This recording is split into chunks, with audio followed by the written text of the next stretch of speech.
Once upon a time in a quaint little pond, there lived a duck named Quackers.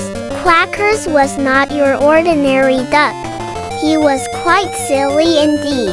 While all the other ducks spent their days gracefully paddling around the pond and diving for fish, Quackers preferred to do things differently. One sunny morning, as the other ducks were busy preening their feathers, Quackers decided it was a perfect day for a daring adventure. With a gleeful quack, he waddled over to the edge of the pond and announced to anyone who would listen, which was mainly a curious frog named Ribbit, "I'm going to climb that mountain." Now, this mountain was not particularly tall nor steep, but it was the tallest thing around the pond, and none of the other ducks had ever attempted such a feat. Ribbit tried to reason with Quackers, but Quackers, "Ducks can't climb mountains. We swim and fly, but climbing?"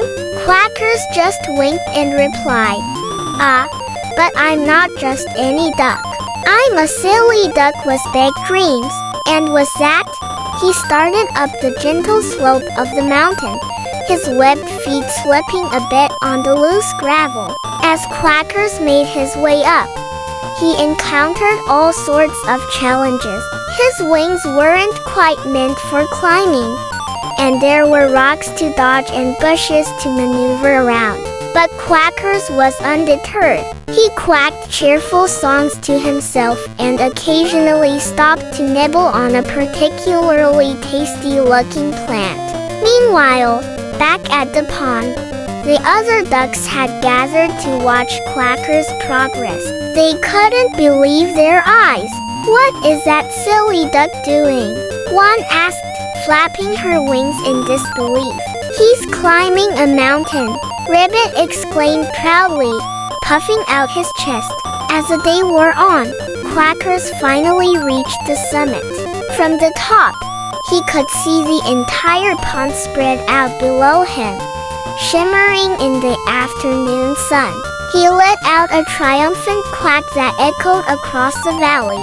Down below, the other ducks and Ribbit cheered and honked in amazement.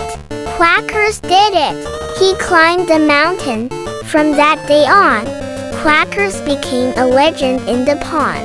Whenever the other ducks felt unsure or afraid, they would look up at the mountain and remember the silly duck who showed them that anything was possible with a bit of determination and a lot of quirkiness. And as for Quackers, well, he continued to be his silly self, dreaming up new adventures and spreading joy wherever he went. Because sometimes, it's the silliest ducks who teach us the most important lessons about life.